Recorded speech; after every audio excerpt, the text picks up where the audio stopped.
children, we have finished the introduction to climate change, seasonal cycle, climatology, and we looked at things changing and what evidence we have and what impacts they are having. Now we are moving to another critical topic, that is about pollution, and it's not just pollution in terms of dust and chemicals, but it's also adding greenhouse gases that are trapping more and more of the thermal energy. So let's do that in this chapter, starting with the different layers of the atmosphere. I discussed this a little bit before, so you can follow up there, or if you're old enough, I have more detailed, more technical details in other courses as well that you can follow up. So here is Earth with its surface. You can see Greenland, Iceland, and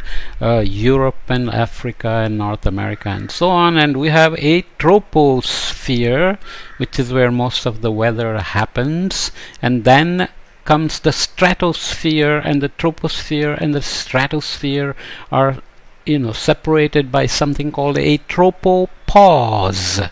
These names come from Greek words. Tropos and stratus usually means layered, and meso means middle, thermo is temperature, and exosphere and so on.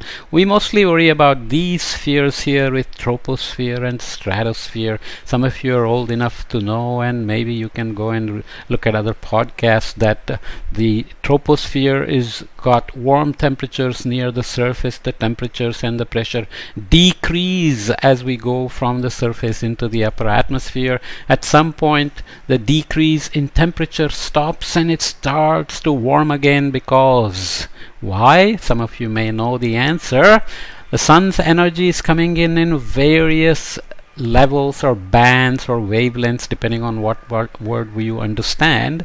There is some ultraviolet, very high energy, which is bad for us. If it comes and hits our skin, we're going to have burnt skin and DNA is going to be damaged and so on. But this energy actually is absorbed by ozone, which is a chemical. O3 is the formula. If you don't know, don't worry about it. So in the stratosphere, oxygen molecules are broken into oxygen atoms, and oxygen atom combines with oxygen molecule to form ozone. So O2 plus O gives you O3 with this energy from the UVC, and then with the energy from the ultraviolet radiation, and then the ozone itself absorbs a lot of the powerful ultraviolet radiation, fortunately, because we don't want that to come into the surface.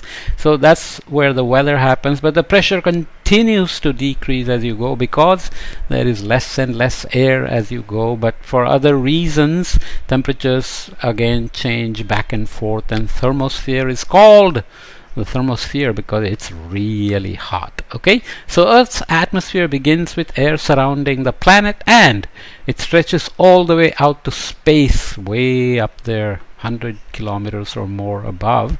That's about 60 miles above Earth. Our atmosphere is made up of layers of gases. That is what we call troposphere, stratosphere. When we talk about the atmospheric composition with 79% nitrogen and almost 21% oxygen and some argon and so on and so forth, we talk about everything that is happening in the troposphere.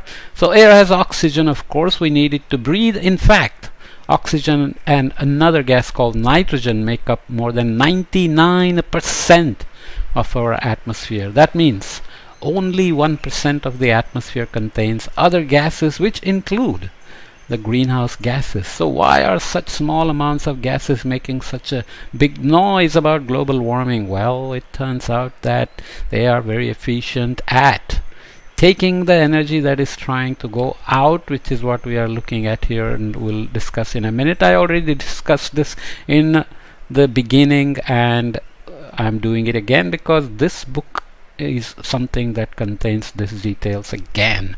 So that means only 1% of the atmosphere contains other gases, but it's those other gases that help control Earth's climate. So we're worried about greenhouse gases now, but remember, for the longest time since the Earth formed along with the solar system, these gases have been useful in controlling Earth's climate and possibly allowing the very existence of life as we know it. And this is why I'm sitting here and talking into this camera, and you are listening to me on YouTube and so on. We can't see any of these gases. It looks all clear unless there is pollution. We can't smell them or taste them either, but they help heat the earth in a way that is similar to how a greenhouse keeps plants warm. I have detailed podcasts on greenhouse in the earlier sections of this course that you can visit again. That's why they're called greenhouse gases.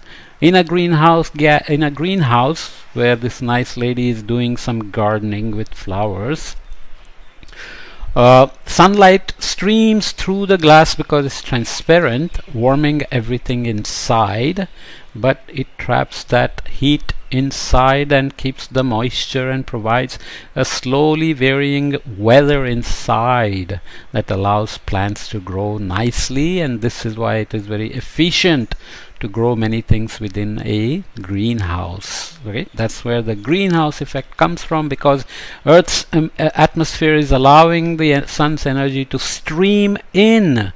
We talked about the energy balance earlier already that you can follow up, and that energy is converting, it's heating everything, evaporating and producing thermal energy, just like you are eating and your body is maintaining a temperature and your body is emitting thermal energy, infrared energy, long wave energy and so on, because sun's energy that we can see is called short wave energy. It has something to do with the wavelength of the energy that is coming in. Okay, so sunlight, a form of energy, streams through our atmosphere too. Most of the energy is absorbed by the Earth's surface. We have some details in the earlier podcasts if you want to follow up. It warms up, the sun's energy warms up everything, but some of this energy bounces back to space and the heat escapes, and we call that the albedo. We looked at the ice and the snow and we said it has high reflectivity or high albedo, which rejects some of the sunlight, reflects some of the sunlight back to space, and that energy is not available for heating things, right? Greenhouse gases, however, can stop the heat from leaving. This is not sun's energy, this is the energy that came in and that warmed everything. That energy, just like our body, is being emitted in a wavelength or a band that we cannot see. You cannot see in the dark, but there are some animals, cats and birds and bats, that can see in the dark because they can see thermal energy, right? We only evolved to see the visible band or the shortwave energy. So greenhouse gases trap it like a blanket traps your body heat to keep you warm at night. Without greenhouse gases, the planet would be a cold, lifeless place. Is that true? Is Mars cold and hence lifeless? That's not so obvious. Maybe by the time you grow up, NASA, NOAA and European Agency and ISRO and so on will have found some evidence of some microbes that are managing to live in a cold, lifeless place like Mars, or in a very hot, lifeless place like Venus. We say lifeless because right now we don't know whether they have life or not, but very likely they have. Okay, so that's the exciting thing that'll come up in your lifetime for sure, and if I'm lucky, in my lifetime as well. So let's look at this before we stop this podcast. Here is Earth again with the envelope of the atmosphere and the surface with its continents and the dark surface, that's the ocean and so on. So sun's energy is coming in, some of it is reflected back and goes straight out to space. So radiation is either reflected from the surface or from the atmosphere, because atmosphere may have something that is very shiny like sulfate aerosol. If you don't know what that means, do not worry about it. They also scatter sunlight, and so that may be going back to space.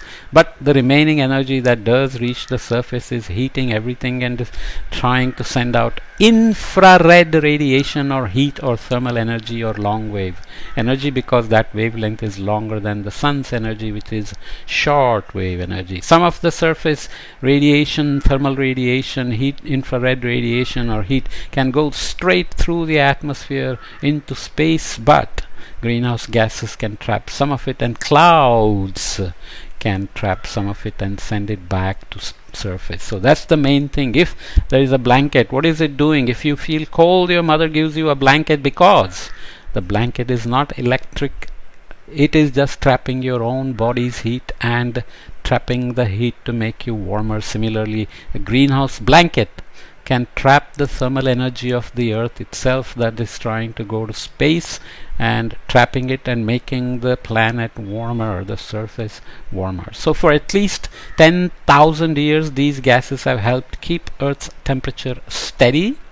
What happened in 10,000 years? There was an ice age before 10,000 years. So if you go back to 12,000, 18,000, 25,000 years and back to 135,000 years, there was a lot of glaciers everywhere in North America and the Europe and Asian high latitudes, and oceans were frozen, and monsoon was different, and circulation was different, albedo was different, and temperatures were colder.